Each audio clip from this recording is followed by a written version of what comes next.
Dengan mengenakan tarif impor sebesar 80,5% untuk gandum Australia, China secara resmi telah menabuh genderang perang dengan negeri kanguru. Lantas siapa yang lebih perkasa? Selengkapnya akan saya paparkan dalam China versus Australia, siapa lebih perkasa? Kita akan lihat slide yang pertama. Sebelumnya di tahun 2018, hubungan China dan Australia sudah panas dingin akibat kritik Australia soal penanganan etnis Uighur di Xinjiang. Tapi di tahun 2020 ini hubungan Australia dan China kembali memanas akibat virus corona. Pemerintah negeri kanguru meminta dilakukan penyelidikan yang membuat China terpojok. Bersama dengan negara-negara di Eropa, Australia menggalang dukungan untuk membuat mosi yang diketuai oleh Uni Eropa. Meskipun mosi itu tidak secara khusus menyebutkan China atau Wuhan, tapi mosi itu meminta WHO untuk bekerja sama dengan Organisasi Dunia untuk Kesehatan Hewan agar bisa melakukan misi lapangan ilmiah dan kolaboratif untuk mengidentifikasi sumber virus dan juga rute penyebarannya ke populasi manusia. Tujuannya adalah untuk memastikan transparansi atas awal mula pandemi ini. Lalu ini kemudian ditanggapi dengan panas oleh pemerintah China. Apa saja? Kita akan cek slide berikutnya. Pemerintah China tidak terima dengan adanya rencana penyelidikan itu dan mengancam untuk memboikot sejumlah komoditas Australia. Dubes China di Australia sempat mengatakan juga soal konsekuensi yang bisa didapatkan pemerintah Australia dengan tergabung dalam mosi tersebut. Nah, benar saja berikutnya pemerintah China akhirnya menyelidiki ekspor biji-bijian Australia dan akhirnya mengungkap adanya subsidi dan juga dumping yang dilakukan Australia untuk menekan harga jual. Padahal pasar China ini adalah pasar besar bagi sejumlah komoditas Australia seperti wol, gandum, batu bara, biji besi dan juga gas, termasuk juga anggur dan produk susu. Selain itu Australia juga banyak menjual produk manufaktur seperti mesin kesehatan dan belum lagi termasuk turis China yang juga berlibur ke Australia dari segi pariwisata.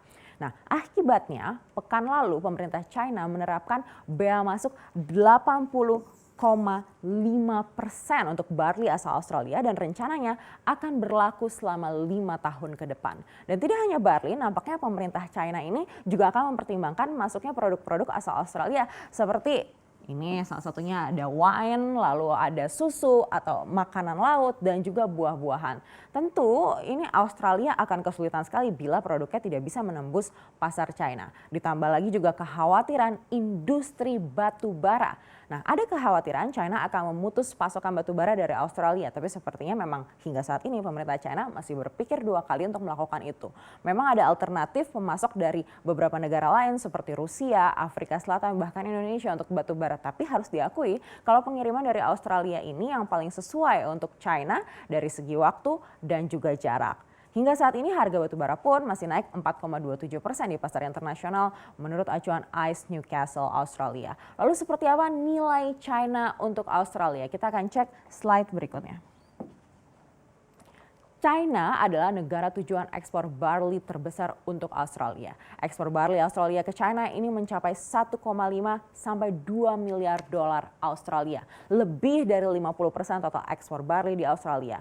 Nah, bisa saja dijual ke Arab Saudi, tapi dengan harga yang lebih murah. Sementara untuk menggantikan barley Australia, China bisa membeli dari Perancis, Kanada, atau Argentina. Dan tidak hanya barley, China bahkan menjadi negara tujuan ekspor utama bagi Australia dengan nilai 106,3 miliar dolar Australia. Sedangkan untuk China jualan ke Australia bahkan tidak masuk 10 besar, hanya 47,55 miliar dolar Amerika Serikat saja. Jadi kalaupun perang dagang antara China dan Australia ini berlanjut, pengorbanan Australia akan sangat besar dibandingkan dengan China. Tapi bukan hanya terkait dengan angka, tapi juga rantai pasok. Bila biji besi Australia sulit masuk pasar China, harga produk turunannya bisa naik juga. Dan ketika dijual ke berbagai negara, harganya menjadi lebih mahal. Nah, di sini mungkin peran Indonesia sedikit banyak akan terkena imbasnya. Tapi semoga pemerintah kedua negara ini bisa berpikir dengan dingin dan tidak lagi menambah kesulitan ekonomi yang sudah disebarkan karena corona.